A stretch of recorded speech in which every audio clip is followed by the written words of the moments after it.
एक पोयम है, थोड़ी ध्यान से सुनिएगा। भीष्म थे ज्ञानी बलशाली, पर वचन के थे बंदी।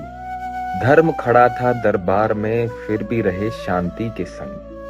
द्रौपदी रोई न्याय पुकारा, पर भीष्म मौन रहे। राजभक्ति की बेड़ियों में धर्म को भी बिसरते गए। आज हम भी कुछ वैसे ही हैं, खुद से मुंह मोड़ते हैं। शरीर थकता है, दर्द उभरता है, फिर भी हम छोड़ते। काम के पीछे बहानों के संग सेहत को लुटा देते हैं। अभी नहीं, कल से कह कह कर जीवन को टाल देते। दौलत नाम शोहरत के पीछे नींद भूख सब भूलते हैं। पर जब शरीर जवाब देता है, तब जागते हैं, झूलते हैं। वो भीष्म जो युद्ध जीत सकते थे, बाणों की सैया पर सोए। और हम बिना लड़े हार रहे हैं, बस व्यस्तता में खोए, व्यस्तता में। Thank you so much.